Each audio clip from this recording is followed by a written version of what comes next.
Shalom Bapak Ibu Saudara. Shalom. Shalom. Shalom.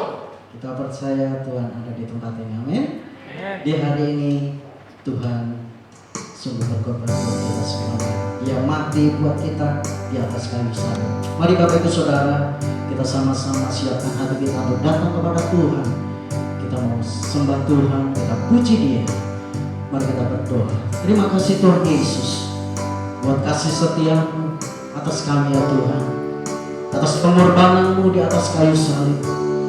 Itu untuk kami semuanya, untuk kami boleh ya Tuhan hidup sampai saat ini karena pengorbanan-Mu yang sungguh luar biasa Tuhan. Terima kasih Tuhan Yesus. Terima kasih Bapa, karena kami mau memuji dan memuliakan nama Engkau. Terima kasih Tuhan.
Tercurah untuk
cepat saja katakan, terlalu besar kasih-Mu Bapa, pengorbanannya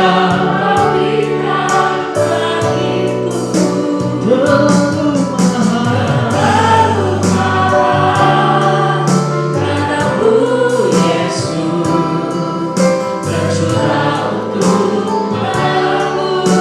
Mari jemaat katakan, terlalu besar kasih Tuhan sungguh luar biasa kami. Pengorbanannya sungguh luar biasa bagi kehidupan kita. Terlalu besar darah-Mu Yesus tercurah untuk. Sekali lagi katakan, terlalu besar, terlalu besar kasih-Mu Bapa, pengorbanannya kami terlalu mahal, darah-Mu Yesus tercurah untuk menebus hidupku, tercurah untuk menebus hidupku, tercurah untuk menebus hidupku. Mari semua Tuhan keluarkan Dia di tempat ini. Buka hatimu, buka hatimu,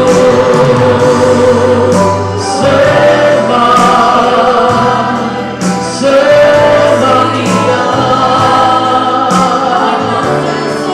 Terima kasih Tuhan.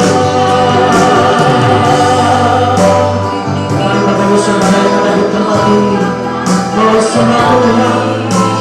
Agukan namanya, agukan Dia.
ya Tuhan. Karena salib-Mu kami hidup, karena salib-Mu kami dibenarkan Tuhan. Terima kasih ya Tuhan. Karena salib-Mu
percaya Tuhan dahsyat di tempat ini sambil bertepuk tangan dan katakan haleluya. Haleluya. Gimana kabar Bapak Ibu Saudara? Bisa dilewati. Gimana kabar Bapak Ibu Saudara? Bisa dilewati. Sekali lagi. Gimana kabar Bapak Ibu Saudara? Bisa dilewati. Yang siap memuji Tuhan, lambaikan tangan Bapak Ibu Saudara. Sekali lagi dan berikan tepuk tangan bagi Tuhan kita Yesus. Haleluya. Mari kita tepuk tangan. Kita bersuka-cita.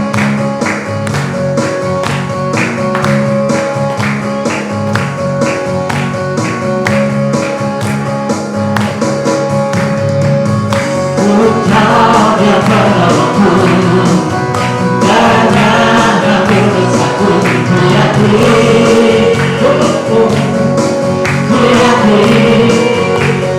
dia akan beritahu, dia akan beritahu, seluruh bangsa itu, ku yakin, ku akan panggil Kristus. Pulang jiwa yang telah menatap kau dan menebus. Dia hidup, dia terus yang menang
sorak-sorai yang paling indah bagi Tuhan kita yang dahsyat.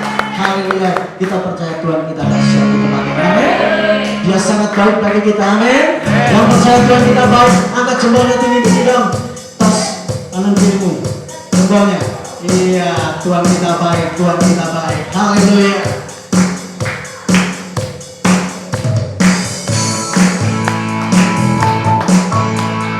Terima kasih Tuhan.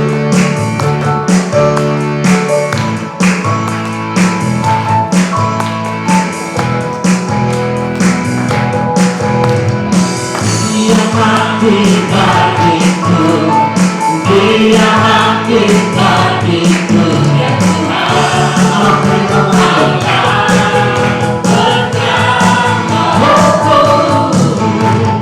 Kuasa mau dikalahkan, hidupku dipulihkan, ya Tuhan. Allah banggakanku. Dia sungguh baik, Dia sangat baik. Yesus, Dia baik bagiku. Dia sungguh baik, Dia sangat baik.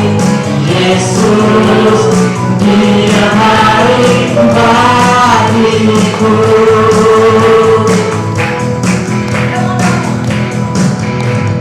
Yang ada di dalamku bergerak di hidupku, ya Tuhan.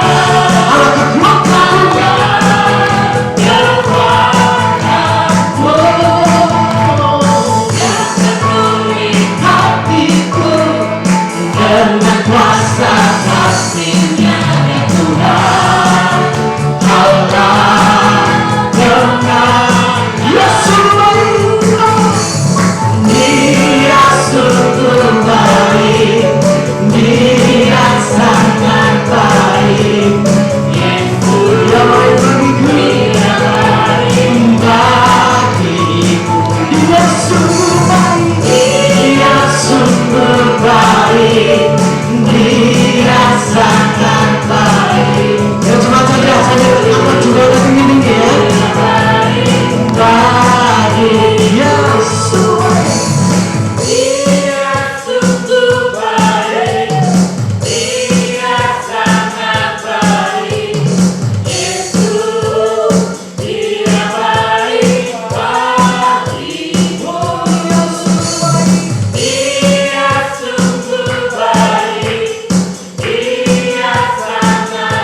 Sekali lagi ya, cuma saja. Dia baik bagiku. Dia sungguh baik, Dia sangat baik. Yesus, Dia baik bagiku. Dia sungguh baik, Dia sangat baik. Yesus, Dia baik bagiku. He's so good to you. He's so good to me. Jesus, He's so good to you and me. He's so good to you. He's so good to me. Jesus, He's so good to you and me. Jesus,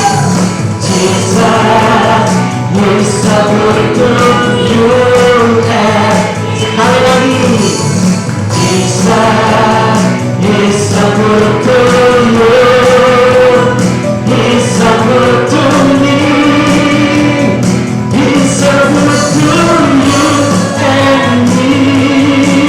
Dengan sorak-sorai, haleluya, haleluya. Silakan duduk Bapak Ibu Saudara.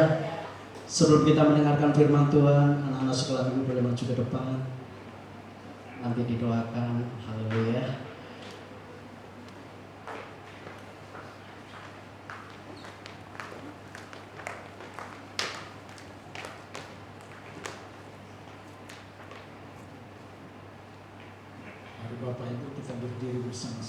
kita mendoakan anak-anak sekolah minggu yang Tuhan titipkan di tengah-tengah keluarga kita dan di tengah-tengah jemaat Tuhan.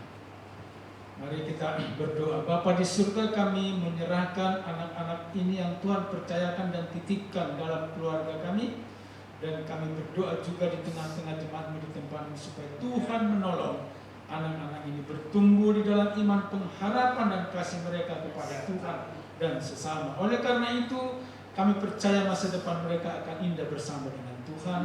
Karena itu Tuhan, tolong guru-guru yang mengajar sekolah minggu, Tuhan beri hikmat bijaksana untuk menyampaikan isi hati Tuhan kepada mereka dan menjadi contoh bagi mereka. Terpuji Engkau ya Bapa, urapan dan pertolongan Tuhan turun atas mereka dalam nama Tuhan Yesus. Haleluya. Amin. Silakan dulu Bapak Ibu Saudara, kita akan sama-sama siapkan hati kita untuk mendengarkan firman Tuhan. Berkaryalah Tuhan bagi kami. Semuanya untuk Tuhan, untuk kemuliaan Engkau Tuhan. Hidup kami seluruhnya Tuhan untuk kemuliaan kita.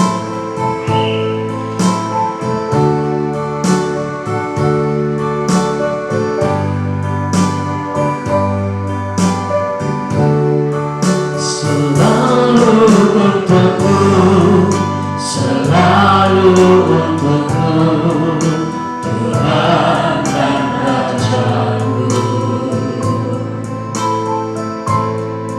Semua yang ku berdoa, baik siang dan malam, selalu untukmu. Segenap hidupku Tuhan, segenap hidupku adalah milikmu, untuk kemuliaan-Mu.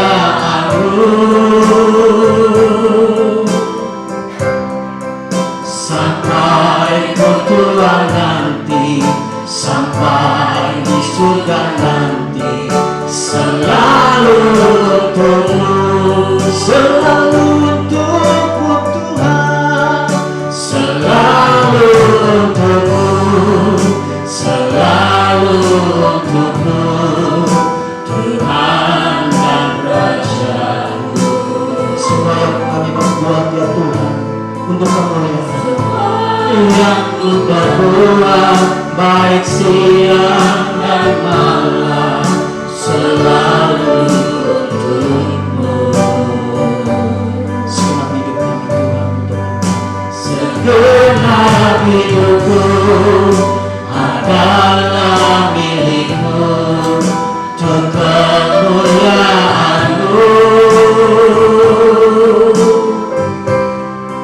Sampai ku tua nanti, sampai di surga nanti, selalu untukmu. Mari Bapak Ibu Saudara kita bagi berdiri sama-sama. Selalu untukmu, selalu untukmu Tuhan dan Raja-Ku. Semua yang kau berbuat baik siang dan malam, yang ku berbuat baik siang dan malam, selalu untukmu. Amin. Terima kasih. Segenap hidupku adalah milikmu, untuk kemuliaan-Mu. Sampai ku tua nanti, sampai ku tua nanti, sampai di surga nanti, selalu untukmu, selalu untukmu Tuhan, selalu untukmu, selalu untukmu Tuhan. Inilah ungkapan hati kami yang terdalam Tuhan, semua yang untuk Engkau, semua yang ku berbuat, baik siang dan malam, selalu untukmu. Oh Yesus, segenap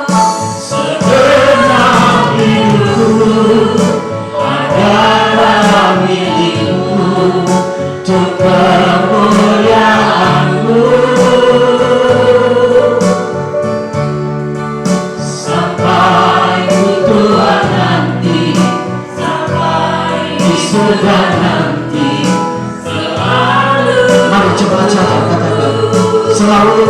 sambil angkat tanganmu. Selalu untukmu, selalu untukmu, Tuhan dan Rajaku. Semua yang ku perbuat, baik siang dan malam, selalu untukmu. Segenap hidupku adalah milikmu, untuk kemuliaan-Mu. Sampai Tuhan nanti, sampai di surga nanti, selalu untukmu, selalu untukmu Tuhan, selalu untukmu, selalu untukmu, Tuhan dan Rajaku. Semua yang ku perbuat, baik siang dan malam, selalu untukmu. Segenap hidupku adalah milikmu, untuk kemuliaan-Mu. Sampai di surga nanti, sampai di surga nanti, selalu untukmu. Sampai di surga nanti, sampai di surga nanti, selalu untukmu. Sampai di surga nanti, sampai di surga nanti, selalu untukmu.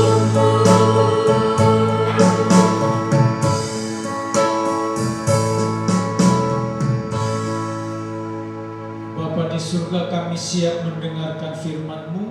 Urapi dan kuduskan kami semua, menggunakan mulut bibir hamba-Mu menyampaikan isi hati Tuhan, sehingga kami pulang membawa kebenaran firman-Mu di dalam hati kami, dan menjadikan firman-Mu sebagai terang dan jalan di setiap langkah-langkah hidup kami. Terima kasih banyak Bapa di surga. Urapan-Mu turun atas kami, kuasa-Mu mengalir atas kami, dan kami siap mendengarkan firman-Mu, kami siap melakukannya.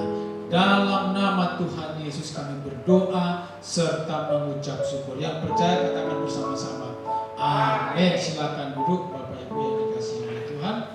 Hari ini kita belajar firman Tuhan yang kelihatannya hampir banyak gereja yang menjadikan tema ini juga menjadi tema khotbah pada hari ini. Judulnya sudah selesai, atau kalau dalam bahasa Yunani-nya tetelestai. Nah,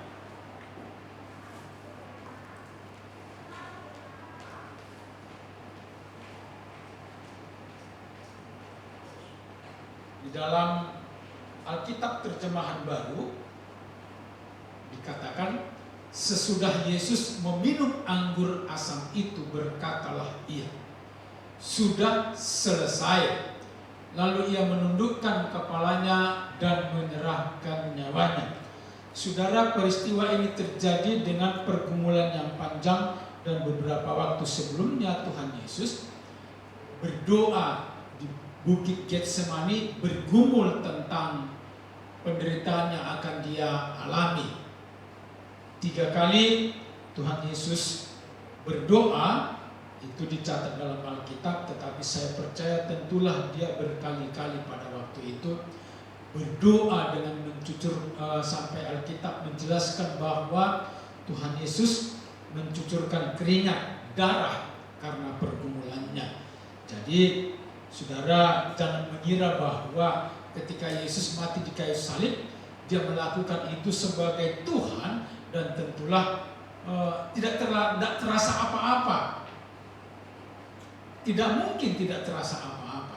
Alkitab dengan jelas memberitahukan bahwa dia bergumul, bukan kehendakku yang jadi Bapa, tetapi kehendakmu lah. Itu pergumulan. Karena memang di kayu salib itu pun sebenarnya ada godaan bagi Yesus untuk menggunakan kealahannya supaya dia tidak perlu merasakan rasa sakit. Jadi godaan untuk supaya dia menggunakan kealahannya atau berbuat curang sebenarnya ada banyak kesempatan. Ketika Kristus digodai di padang gurun ketika dia selesai berpuasa, dia merasa lapar karena puluhan hari dia tidak makan, dan itu pasti membuat dia sangat lapar. Kalau saudara kepingin tahu rasanya lapar, cobalah berpuasa juga seperti ya, kalau sahabat kita Muslim itu kan berpuasanya cuma 12 jam. Dan puasanya orang Kristen itu biasanya 24 jam. Mengapa? Karena kalau umat Muslim berpuasa itu pagi-pagi sekali ada yang disebut dengan makan sahur. Makan sahur itu biasanya jam 4 atau jam berapa, tetapi sesudah makan itu baru nanti jam 6 sorenya baru makan. Jadi tidak terlalu lama sebenarnya. Lalu sepanjang malam mereka itu boleh makan apa saja mereka kehendaki. Jadi sebenarnya hanya mengubah pola makan saja, mengganti malam menjadi siang. Itulah sebabnya mereka banyak kalau berpuasa tetapi nggak mengerti apa arti puasa. Mereka itu siangnya itu bermalas-malasan atau tidur-tiduran. Lalu malamnya bangun dan makan-makan terus. Sedangkan kalau orang Kristen berpuasa itu biasanya mulai malam itu adalah makan terakhir. Lalu mulai malam itu sudah tidak makan-makan lagi sampai besoknya sore, mungkin jam 6, jam 5 atau ada yang sampai jam 8 baru buka puasa. Nah, sinode kita itu sudah 2 kali melakukan doa puasa. Sebelumnya itu 40 hari dan yang ini sedang berjalan itu 30 hari. Dan modelnya sama. Tidak makan dari malamnya itu makan terakhir, lalu besoknya sore atau malam kemudian makan.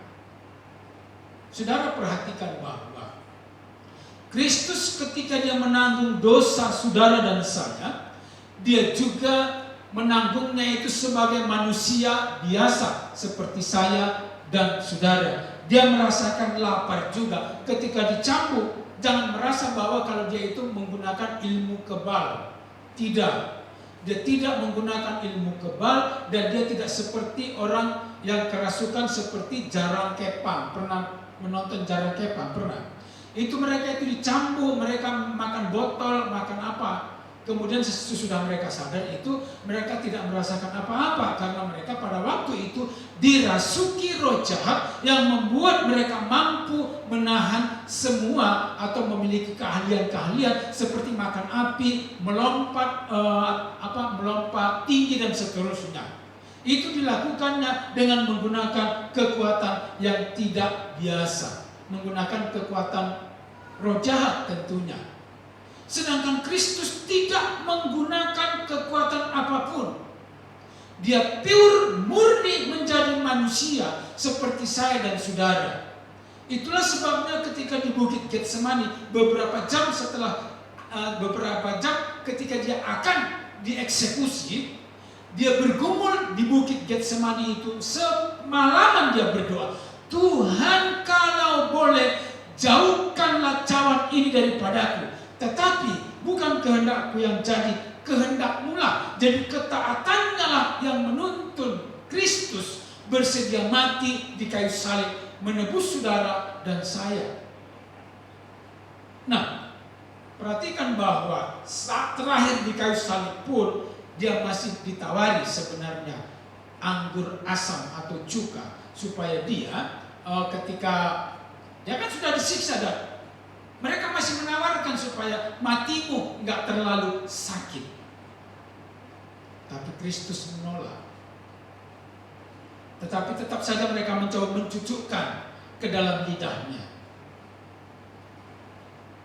Lalu ketika dia berteriak itu menyelesaikan tugasnya, dia berkata, sudah selesai.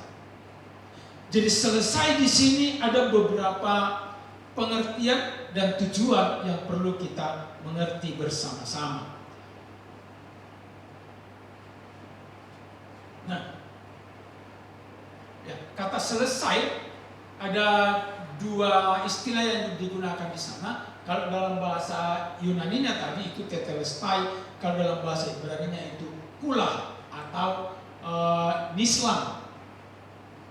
Nah, dari sinilah asal kata Islam, yang mereka mengakui bahwa Islam itu adalah agama damai. Teorinya begitu.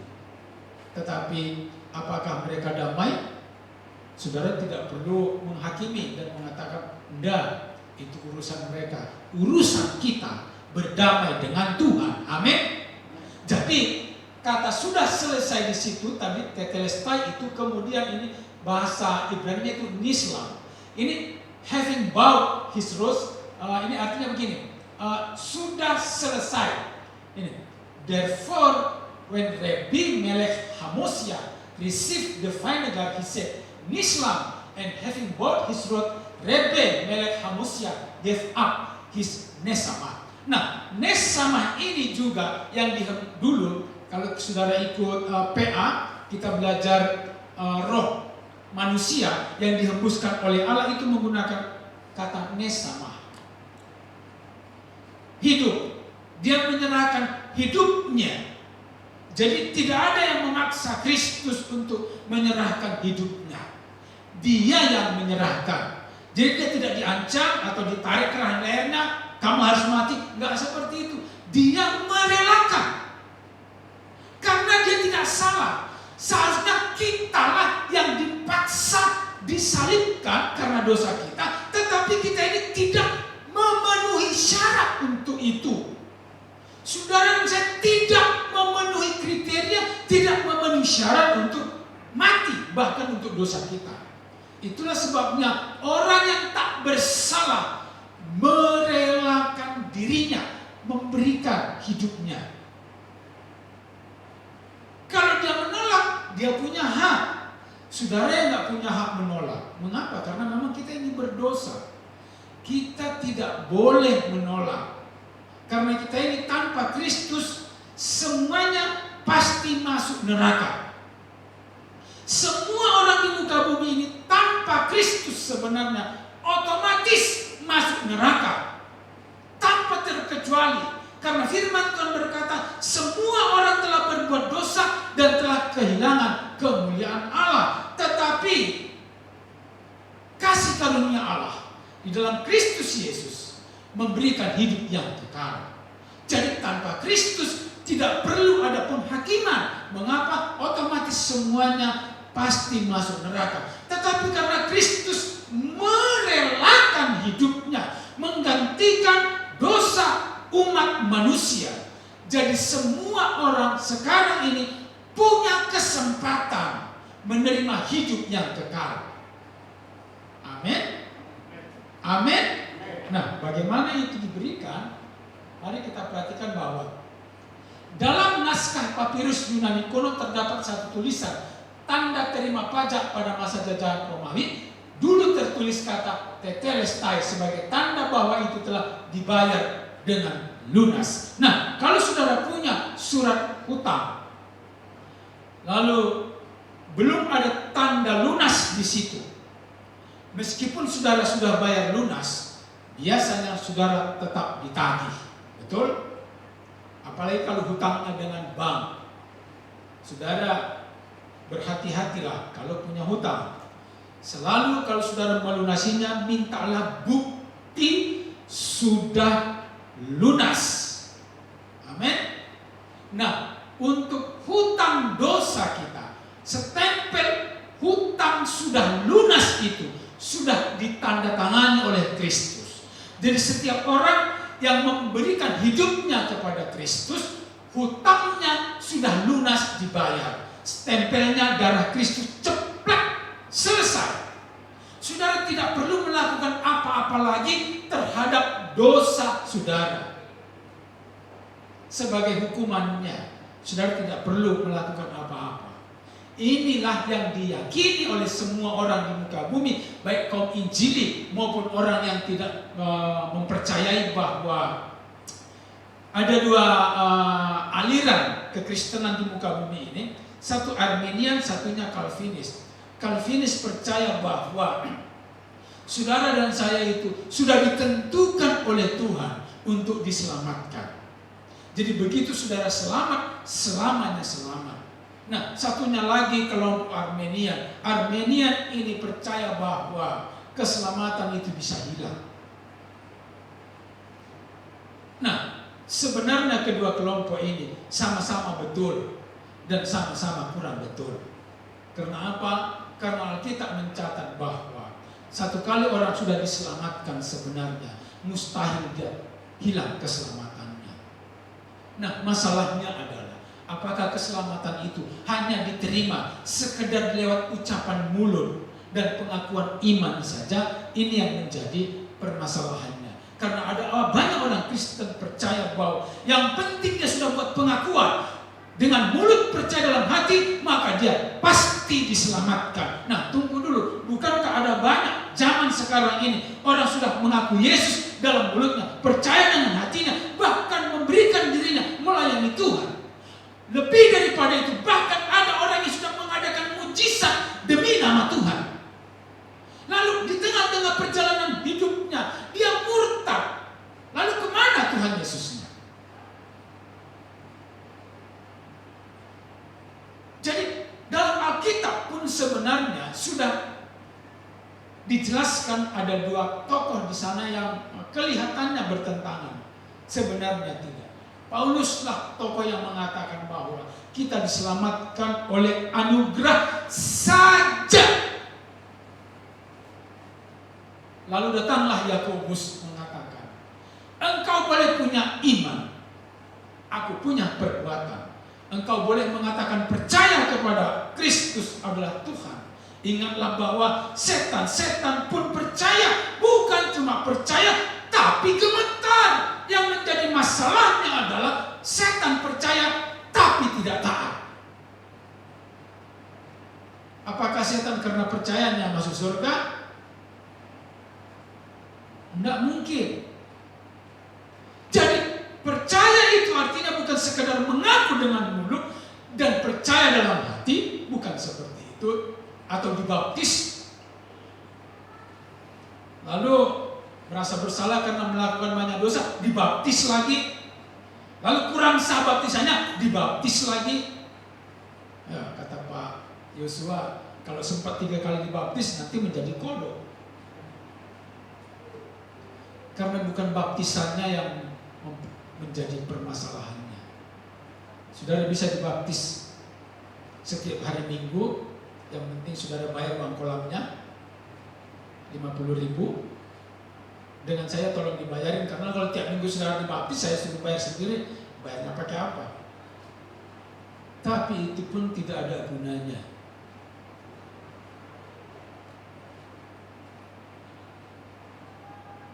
Nah, dari pengertian ini kata tetelestai sudah mengandung makna bahwa hutang dosa itu telah dibayar dengan lunas, dengan darah atau nyawa sang Mesias. Karena itu para rasul menggunakan satu terminologi untuk mengungkapkan kebenaran ajaran keselamatan manusia dalam istilah hutang piutang. 1 Korintus 6 ayat 20 dikatakan demikian. Kita baca bersama-sama 1, 2, 3. Sebab kamu telah dibeli dan harganya telah lunas dibayar. Karena itu muliakanlah Allah dengan tubuhmu. Jadi saudara, dosanya, hutang dosanya dibayar itu bukan dicicil. Amin. Amin. Anda dibayar dengan lunas, nggak pakai diskon, dibayar lunas. Ketika Kristus berkata sudah selesai, artinya semuanya sudah selesai. Ketika saudara mengaku, Tuhan ampunilah aku, dosamu diampuni. Besok saudara mungkin terpeleset dan melakukan dosa. Selalu Tuhan berkata, ketika engkau mengaku dosamu, Dia setia dan adil akan mengampuni dosa saudara dan saya. Tetapi bukan itu menjadi alasan bagi saudara hidup dalam dosa setiap hari. Mulai hari Senin sampai hari Sabtu hidup dalam dosa. Pas hari Minggunya mulai jam 2 pagi itu udah mulai menangis saudara. Mengapa yang diingat dosa sejak Senin sampai Sabtu? Lalu minta-minta ampun sama Tuhan. Minggunya ampunilah kami, ampunilah kesalahan kami seperti kami mengampuni orang yang bersalah kepada kami. Layakkan kami Tuhan. Kalau itu dosa pertama kali saudara lakukan di hadapan Tuhan, Tuhan berkata, pulanglah dan jangan berbuat dosa lagi. Amin. Lalu kalau saudara pulang hari Seninnya berbuat dosa yang sama, kira-kira hari Minggunya saudara mengaku lagi, lalu Tuhan bilang apa? Loh, ini laporan atau pengakuan dosa? Kalau saudara tiap hari Minggu mengaku dosa, dosanya sama, itu juga, itu bukan pengakuan, namanya laporan. Seperti begini, Tuhan, lapor. Mulai hari Senin sampai Sabtu aku masih tipu-tipu juga, aku masih kurang ajar juga, aku masih marah-marah juga, aku masih melakukan yang tidak berkenan kepada Tuhan. Pertama kali saudara membuat pengakuan pakai menangis. Minggu kedua tangisannya udah mulai berkurang karena apa? Udah terbiasa. Minggu ketiga, minggu keempat, minggu seterusnya saudara membuat itu sebagai kebiasaan. Dan percayalah bahwa kemungkinan besar dosamu tidak diampuni. Mengapa? Karena firman Tuhan ketika mengampuni, Dia berkata, pergilah dan jangan berbuat dosa lagi. Amin. Amin. Oh, kalau begitu, apakah sesudah kita percaya kepada Yesus tidak berbuat dosa lagi? Seharusnya begitu. Tetapi ada kalanya saudara dan saya hidup di tengah-tengah dunia ini. Ada banyak hal yang saudara tidak bisa kendalikan, yang tidak bisa dikontrol. Tetapi setidaknya dalam diri saudara, saudara punya kuasa. Hendaklah engkau menguasai dosa. Bukankah begitu firman Tuhan kepada Kain? Mengapa engkau marah? Berbuat baiklah, kuasailah. Karena dosa mengintip di ambang pintu, engkau harus berkuasa atasnya. Jadi kita harus berkuasa atas dosa.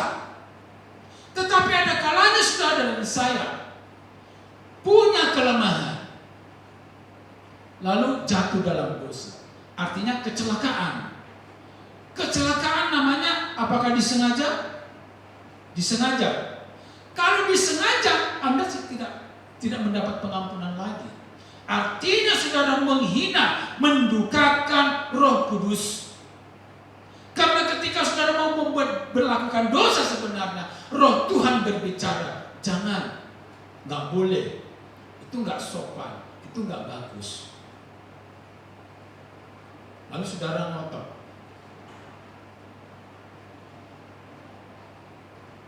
Ketika kita dibayar dosanya, ini gambarannya begini. Saudara masuk dalam penjara, lalu ditebus, dikeluarkan. Ketika saudara sudah ditebus, dikeluarkan, lalu di luar saudara nggak dapat makan, nggak mau kerja, malas, ya wes masuk penjara lagi kenapa di sana makanannya gratis? Itu kelakuannya seperti itu. Bukankah ada banyak orang lebih suka tinggal dalam dosa daripada merdeka? Karena di penjara mereka masih dapat makan. Bukankah orang yang menyembah kuasa kegelapan masih bisa sukses hidupnya? Masih saudara. Tanpa Tuhan Yesus saudara dan saya masih bisa sukses. Tetapi masuk surga hanya lewat Yesus. Ada banyak kok yang berhasil tanpa Yesus. Saudara nggak perlu terlalu GR Nih aku diberkati karena aku anak Tuhan. Anak setan juga diberkati.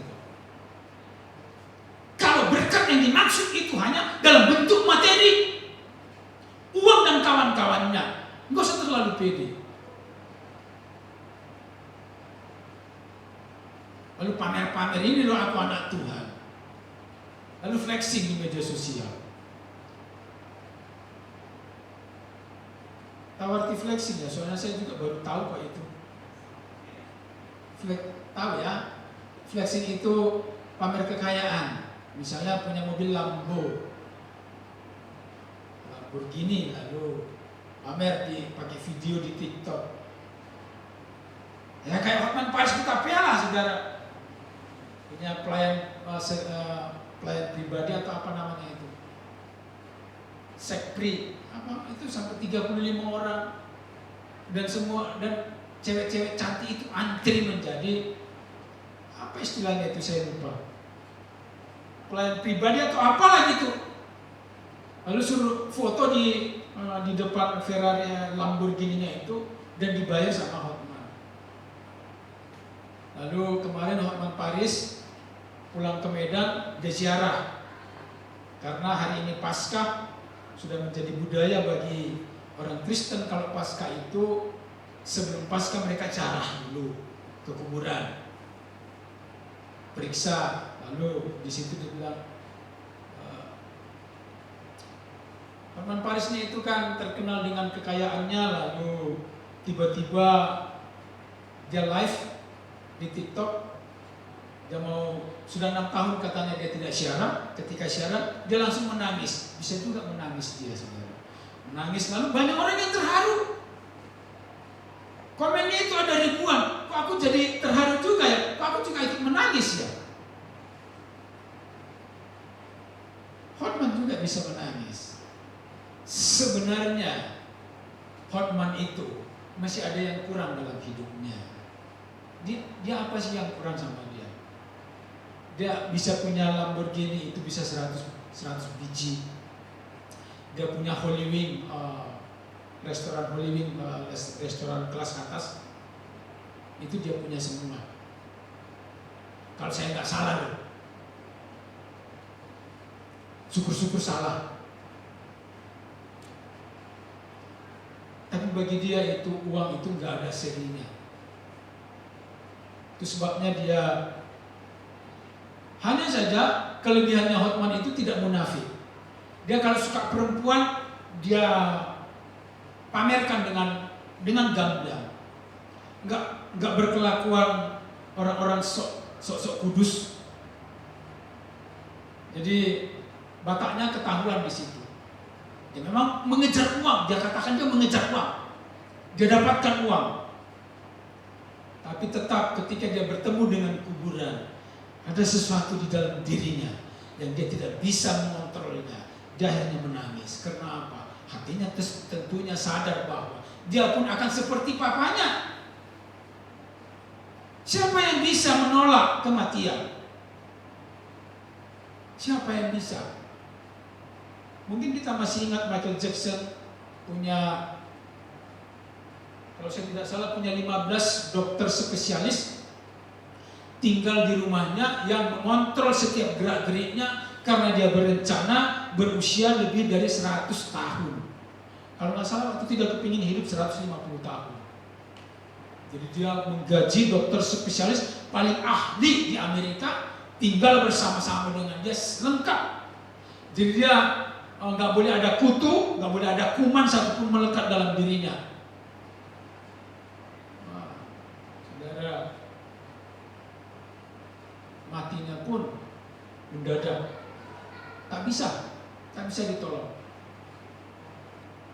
D.L. Sitorus, orang kaya Indonesia, itu sudah pakai jantung buatan sebenarnya di dalam jasnya.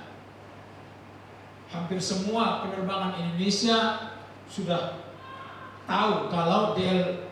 Sitorus ini naik pesawat, dan biasanya dia cuma naik Garuda. Mereka sudah tahu kalau dia bawa alat dan itu harus lolos di pemeriksaan. Nah, Satu ketika dia naas, ada pramugari yang tidak mengerti, selain tidak mengerti, kaku, bin, ngotot.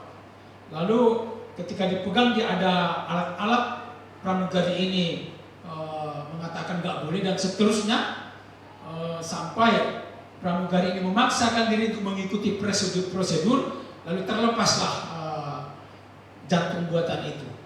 Itu yang membuat dia meninggal di pesawat. Katanya sih pramugari itu dituntut. Tapi apa artinya dituntut? Toh dia udah mati.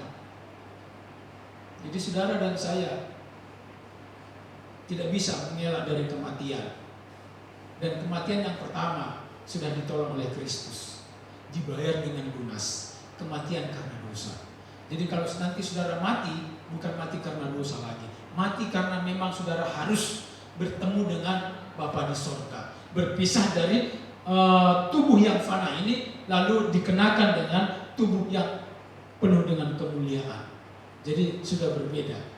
Nah, saya curiga Hotman Paris punya getaran di dalam hatinya bahwa kalau dia nanti mati akan seperti apa. Ketakutannya itu nanti Lamborghini-nya itu untuk siapa. Amin.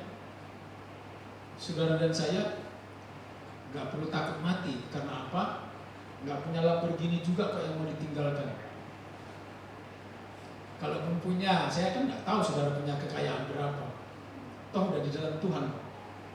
Nah, kita sangat paham bahwa kata damai dalam bahasa Ibrani itu shalom, yang mengandung makna luas, mencakup damai sejahtera, sentosa, aman, selamat, tidak kekurangan, completeness. Dan sehari-hari pun kita sering mengucapkan kata shalom. Dan kalau ditulis itu bisa pakai SH atau SY, sama saja. Karena kalau ditransliterasikan kata shalom ke dalam bahasa Indonesia memang antara dua itu, SH dengan SY. Jadi nggak usah mengoreksi orang atau teman mengatakan itu salah, sama salahnya kok, atau sama benarnya. Jadi jangan terlalu hobi mengoreksi orang lain. Nah, shalom itu adalah kesempurnaan. Allah adalah ukuran bagi umatnya. Hanya Sang Pencipta yaitu Allah yang memiliki kesempurnaan dalam pengertian yang mutlak. Tuhan Yesus mengatakan mengenai kualitas kesempurnaan dari kebaikan Allah, tak seorang pun yang baik melainkan daripada Allah saja. Jadi saudara, ini yang membuat para penafsir, para teolog punya keyakinan yang mantap bahwa saudara dan saya mustahil bisa sempurna.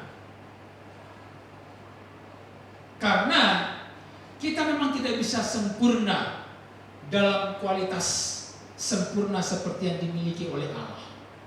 Tetapi firman Tuhan berkata, karena itu haruslah kamu sempurna, sama seperti Bapamu yang di sorga adalah sempurna. Di sini menggunakan teleios.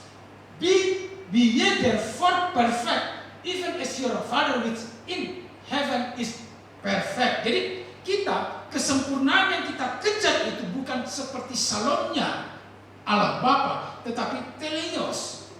Sempurnanya kita itu kita tunduk mutlak mengikuti bagaimana Kristus berpikiran dan berperasaan. Kemudian tunduk mutlak seperti Abraham ketika Tuhan katakan keluar dari negerimu, tanpa banyak pertimbangan dia keluar. Ketika dia menanti-nantikan anak yang dijanjikan oleh Tuhan selama 25 tahun, dia menanti-nantikan Ishak, anaknya yang tunggal itu. Lalu Tuhan minta itu disembelih, dipersembahkan di Bukit Moria. Nah, saudara tahu bahwa Abraham pun tanpa mempertanyakan Tuhan. Lalu dia membawa anaknya itu selama 3 hari dalam perjalanan, tidak berubah ketaatannya. Jadi ketaatan yang seperti ini sebenarnya yang Tuhan minta dari saudara dan saya. Tanpa mempertanyakan Tuhan, taatlah. Amin. Terserah saudara mau diberkati atau tidak. Terserah saudara punya rumah atau tidak. Terserah saudara punya harta atau tidak. Terserah saudara punya mobil atau tidak. Terserah saudara punya anak atau tidak. Terserah saudara menikah atau tidak. Itu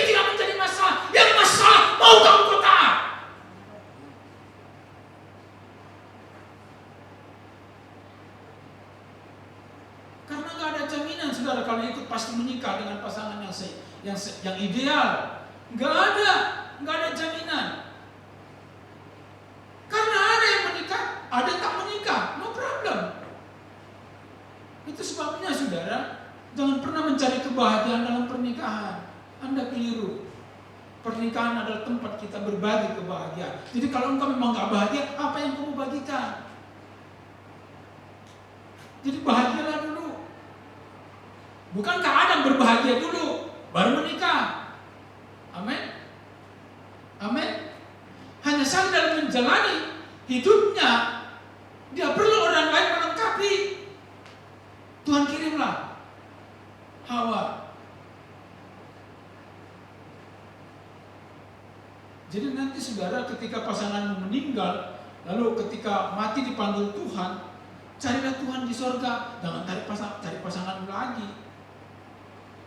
Kalau ketemu ya syukur, kalau nggak ketemu ya syukur. Amin.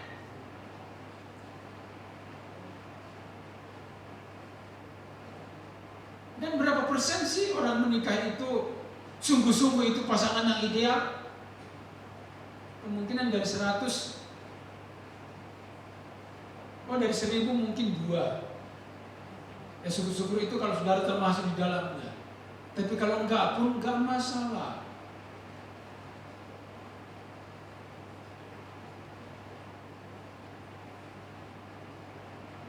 Dan menarik sekali kita membaca Matius 5 ayat 48 dalam terjemahan Ibrani-nya itu, dalam terjemahan Haberit sebagai berikut.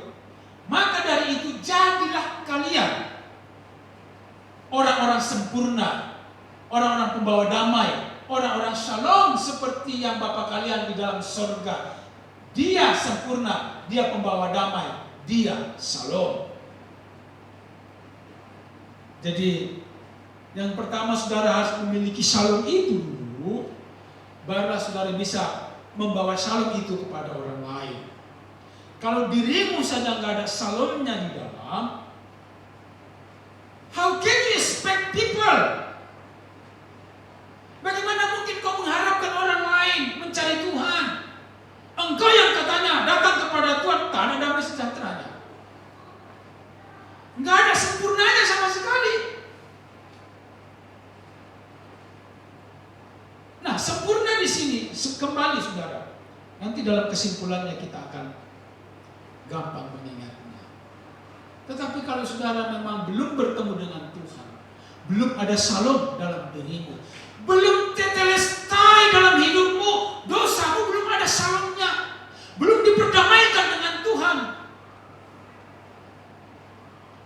engkau masih mencari ke sana kemari, mencari ke lembah, ke jurang, ke ngarai, Sihanok dan seterusnya. Engkau masih mencari sesuatu yang membuat hidupmu merasa puas, yang membuat hidupmu merasa komplit. Dan kau tak akan ketemu, karena hanya dalam Kristus kita menemukannya. Salah satu gelar bagi Sang Mesias adalah Raja Damai atau Raja Shalom.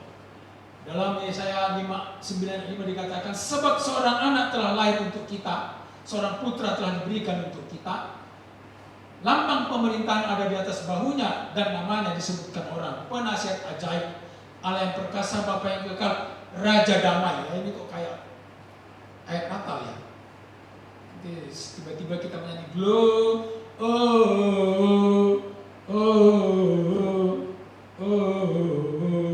iya.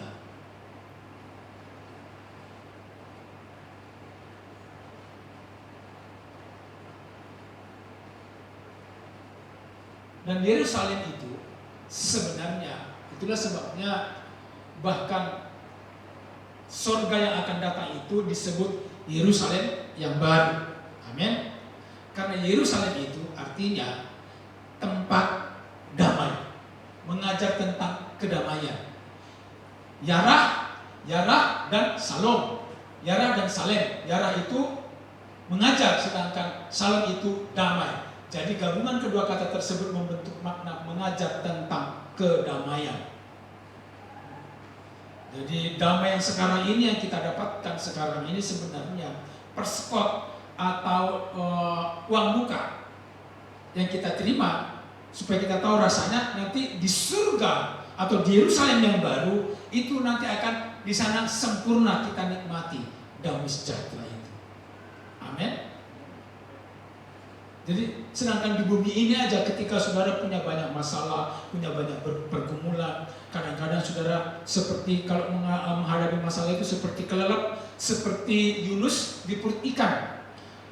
Bernapas sudah nggak bisa lagi, udah antara hidup dan mati. Jadi saudara berada di tengah-tengah atau hidup atau mati. Dan pada saat itu ketika saudara berseru-seru kepada Tuhan, lalu Tuhan menolong saudara, lalu saudara mendapat kelegaan.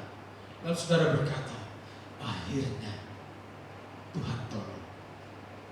Itulah sebabnya setiap kali saudara ditanya, apa kabar? Bisa dilewati. Karena memang hidup ini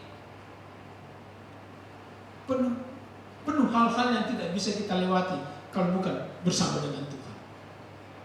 Jadi ketika bisa melewatinya sehari demi sehari, kita berkata, terima kasih Tuhan, hari ini bisa dilewati. Kemudian Matius 6 ayat 12, dan ampunilah kami akan kesalahan kami seperti kami juga mengampuni orang yang bersalah kepada kami. Dalam terjemahan lain, dan ampunkanlah kepada kami utang-utang kami seperti kami juga mengampunkannya kepada para pengutang kami. Saudara perhatikan bahwa Kristus pernah memberikan perumpamaan. Ada orang yang berhutang 10.000 talenta, lalu minta supaya ditunda pembayarannya. Lalu, tidak bisa, engkau harus dimasukkan ke dalam penjara. Tetapi karena dia memohon dengan sangat, lalu raja ini menghapuskan hutangnya. Lalu ketika orang ini pulang keluar dari rumah raja ini, bertemu dengan temannya yang punya hutang kepadanya 1.000 talenta. Lalu dia cekik orang itu, kamu harus bayar. Gak mau bayar, dimasukkan ke penjara. Ketahuanlah kepada raja, orang yang dia bebaskan hutangnya ini tidak bersedia membebaskan hutang temannya, tetapi memasukkan temannya itu ke dalam penjara. Ambil orang itu, katanya. Jadi saudara, sebenarnya kalau saudara melakukan dosa, itu artinya saudara berhutang. Konsepnya seperti itu. Jadi kalau kita hutang kita pun, kalau kita suruh bayar sama Tuhan seumur hidup, 1000 kali kita hidup nggak bisa membayarnya, lalu Tuhan ampuni. Lalu bagaimana mungkin kita, ada orang yang berhutang kepada kita tidak mengampuninya? Nangkap nggak ini? Nangkap ya? Kan supaya gampang. Saudara punya hutang 100 juta misalnya, diampuni yang berhutang, yang memberikan utang itu. Saya udah nggak ngerti bahasa Indonesia sekarang jadinya. Lalu saudara punya teman berhutang 1 juta. Saudara barusan saja dilunasin hutangnya. Punya teman berhutang 1 juta, dicekik-cekik orang itu supaya dibayar hutangnya. Ini masuk di akal nggak itu? Masuk nggak itu? Itu gambarannya yang Tuhan berikan kepada kita. Ampunilah kami seperti kami mengampuni orang yang bersalah kepada kami. Jadi kalau saudara merasa pernah bersalah, tentu saudara berhak juga mengampuni orang yang bersalah kepada saudara. Itu jelas. Jadi saudara jangan minta diampuni, minta dikasihani sendiri tapi tidak melakukan hal yang sama. Dan ampunilah kami akan dosa kami, sebab kami pun mengampuni setiap orang yang bersalah, orang yang berhutang kepada kami. Dan janganlah membawa kami ke dalam pencobaan. Nah, pada saat Tuhan Yesus menyelesaikan misinya itu dengan tegas, dia berseru dalam kemenangannya, tetelestai. Ini gambaran kecilnya ini ketika saudara punya hutang. Lalu katakanlah hutang yang ini, hutangnya bunga berbunga karena saudara bermasalah dengan keuangan. Lalu saudara bunganya udah 3 kali lipat daripada hutangnya, sampai saudara udah nggak tahu lagi cara bayarnya. Lalu saudara minta tolong supaya bunganya dihapuskan, lalu saudara mau mencicil pokoknya sampai pada titik di mana saudara bisa membayarnya dengan lunas, lalu saudara dikasih stempel sudah lunas. Lalu saudara berkata, lega. Amin. Bukankah saudara berhak merasa bahwa puji Tuhan, akhirnya bisa dibayar? Sama. Ketika Kristus akhirnya bisa membayar hutang dosa saudara dan saya, dia berkata, tetelestai, sudah selesai. Lalu dia menundukkan kepala, dia serahkan nyawanya. Nah, dan lagi-lagi bukan kebetulan bahwa dalam ibadah orang-orang Yahudi, kafarah itu artinya korban perdamaian penebusan dilakukan di Bait Allah di Yerusalem. Jadi semua ini bukan digatuk-gatuk saudara. Ini bukan ilmu gatokologi. Ini memang persis sama. Nah, inilah kesimpulannya. Yesus membayar lunas hutang dosa saya, dibayar penuh tanpa diskon, sehingga menghasilkan damai sejahtera yang artinya juga sempurna atau komplit. Jadi sempurna itu artinya tidak ada yang kurang.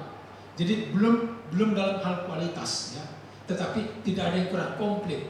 Sama seperti kalau saudara memakai seragam, katakanlah seperti dress code-nya pelayan mimbar pada hari ini, mestinya pakai jas hitam, pakai dasi. Nah, saya ini belum komplit karena dasinya kurang. Jadi supaya komplit saya harus pakai dasi, itu komplit. Jadi bukan artinya disebut komplit itu saya harus pakai jas yang harganya 70 juta misalnya Brutus, lalu pakai dasi LV, lalu pakai gesper yang tulisannya H, pakai sepatu dan pakai cincin kayak cincinnya Hotman Paris Hutapea. Bukan itu. Nangkap ya? Nangkap sekarang? Artinya komplit itu semua komponen-komponen yang dibutuhkan itu ada. Tidak ada yang kurang. Kemudian saya juga harus sempurna atau komplit dalam mengikut Yesus sebagai anak Allah Bapa di surga. Saya menggunakan kata saya di sini karena kata kita itu kadang-kadang membuat orang meleset. Jadi ketika kita membuat pernyataan bersama-sama, kita sama-sama diberkati, kita selamat. Lalu orang yang hadir sebenarnya nggak punya niat untuk diselamatkan. Wah, aku hadir di sini berarti aku selamat juga. Karena kadang-kadang ada WL ngomongnya nggak jelas. Semua kita yang ada di ruangan ini pasti masuk surga. Ngawur. Siapa bisa menjamin Anda datang di situ semuanya sungguh-sungguh cari Tuhan? Pernah dengar WL seperti itu? Saya pernah. Semua yang hadir di sini pasti masuk surga, pasti diberkati. Ngawur. Ke surga satu-satu kok. Kan punya tanggung jawab masing-masing. Saudara, pernahkah melihat ada dua orang berteman akrab datang di KKR, ketika ditantang terima Yesus, satunya maju, satu enggak? Betul? Betul enggak? Lalu kenapa saudara menjamin dalam satu ruangan ini semuanya pasti selamat? Saya tahu tujuannya supaya orang itu semua senang, aman, pulang happy-happy, senang-senang, gak ada yang kurang. Tapi kan gak masuk ke dalam hati, gak masuk ke dalam komitmennya. Jadi bukan begitu. Nah, kita akan kuliti lagi ini.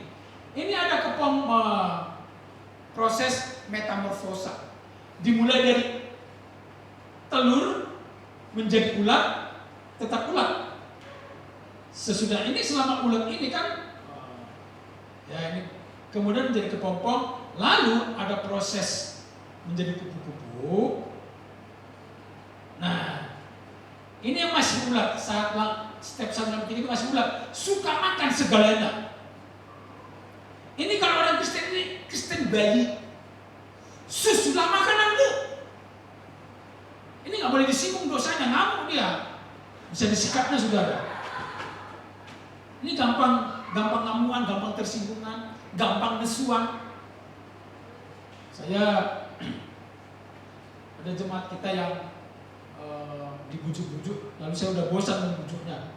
Karena saya kan khotbah apa adanya. Lalu katanya saya nggak menyambut, capek kali. maunya susu. Nah, ini tahap layak 4 dan 6 ini dia.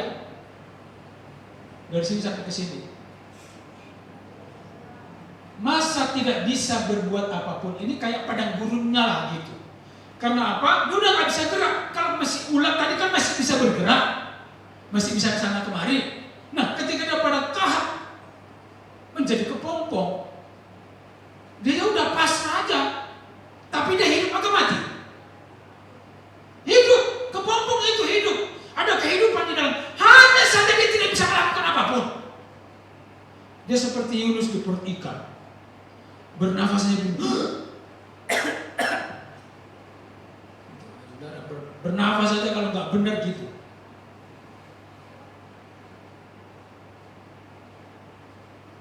Nah, kemudian sampai sesudah dia melalui masa ini, dia masuk kepada sudah bisa berbuat sesuatu. Dia kan sudah mulai, tadi kan dia berjuang, mulai keluar. Ini dia.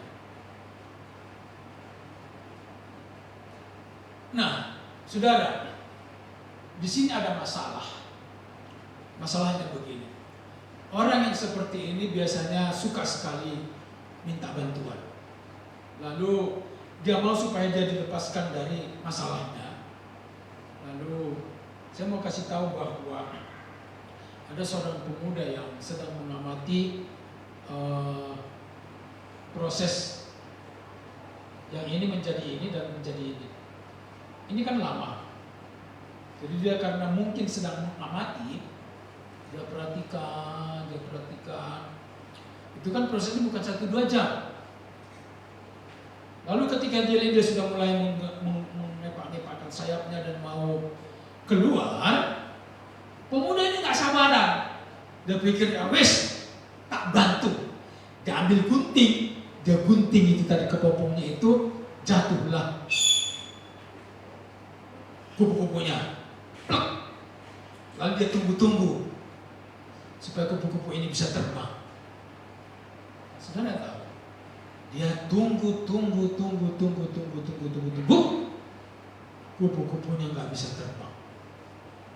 Mengapa? Karena dia melakukan kesalahan. Dia lupa bahwa proses itulah yang membuat sayapnya menjadi kuat.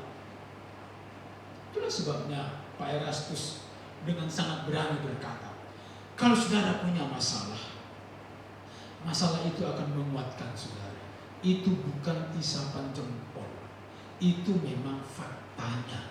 Kalau saudara punya masalah, cara itulah Tuhan membuat saudara semakin kuat di dalam Tuhan. Nah, supaya selesai dengan sempurna dikatakan begini, bergantung sepenuhnya kepada Allah. Enggak usah mikir yang lain-lain. Pokoknya aku hanya percaya kepada Tuhan saja, titik. Kemudian yang kedua, percaya sepenuhnya bahwa Allah menolong. Ingat, kita ini anaknya. Kalau saudara mau membanding-bandingkan, buatlah perbandingan. Anak bajingan saja dipelihara oleh setan, apalagi saya anak Tuhan. Saudara harus ingat ini. Jadi kalau membanding-bandingkan, buatlah perbandingan yang tepat. Kalau setan aja pelihara orang yang hidup menyembah setan, apalagi Tuhan.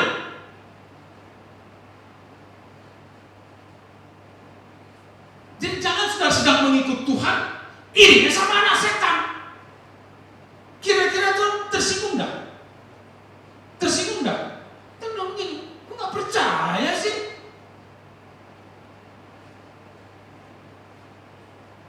Tuhan tak pernah membandingkan kita dengan setan. Tuhan membandingkan kita dengan kita. Kalau Bapamu yang di bumi saja tahu memberikan yang baik kepadamu, kalau Bapa di bumi ini tahu memberikan yang baik untuk anaknya, apa pula saya? Aku ini Allahmu. Percayalah sepenuhnya bahwa Allah pasti memelihara dan menolong saya dan saudara, karena kita ini anaknya. Kecuali saudara ragu, engkau bukan anak Allah, ya udah sekalian ambil keputusan, pergilah, carilah Nyai Roro Kidul. Katanya akan dapat harta banyak kalau datang sama Nyai Roro Kidul. Sekalian maksudnya. Kau mati masuk neraka, mumpung masih di bumi, jadilah kaya raya. Loh kok Pak Pendeta banyak begitu? Ya daripada saudara matinya hidup tersiksa, mati masuk neraka, mending pilih salah satu.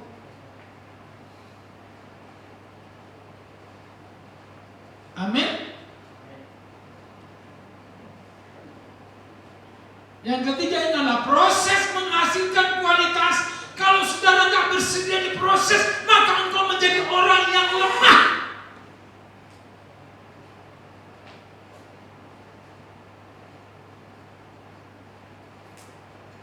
Saudara,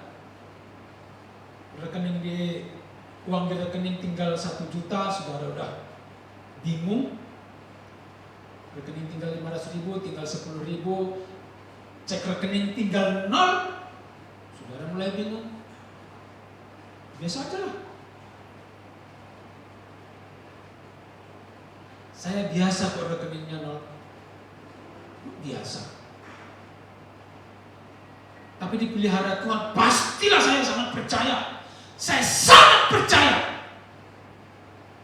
Saya belum pernah dipermalukan Tuhan hanya karena mau cari makan. Hanya kadang-kadang orang aja yang merasa malu. Tapi bukan karena saya memalukan. Saya pernah menjadi tukang jahit, bos saya yang gak enak. Saya pernah ke MT Sutoyo, Majen Sutoyo. Di situ ada Jumbo Taylor, penjahit jumbo itu penjahit jas dan seterusnya. Saya pernah kerja di situ. Dan ternyata bosnya itu Pak Senton itu sponsornya Christophorus, dan dia juga melayani di Gideon. Jadi ketika dia tahu saya pendeta, dia nggak enak. Jadi dia yang kasihan sama saya. Saya nggak masalah, kan saya nggak berdosa menjahit. Terakhir saya pernah nge-grab car. Sampai sekarang akunnya masih hidup. Kalau saya mau nge-grab dari sini masih bisa. Tak hidupkan nanti sudah pesan grab, nanti kena sama saya. Tak antar pulang. Tapi saya tidak akan hidupkan karena saya perlu pulang aja. Lalu suatu ketika, itu sih waktu itu, suatu ketika yang dapat itu mahasiswa saya. Dia lihat nama saya, foto saya di situ, dibatalkan sama dia.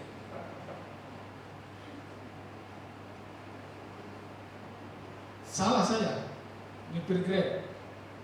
Enggak ada di sini, enggak masalah kok di sini.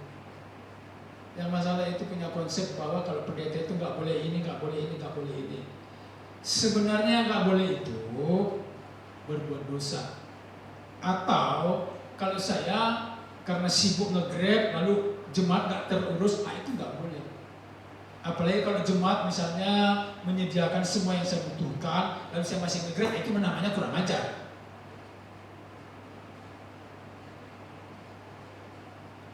Waktu Tuhan adalah yang terindah.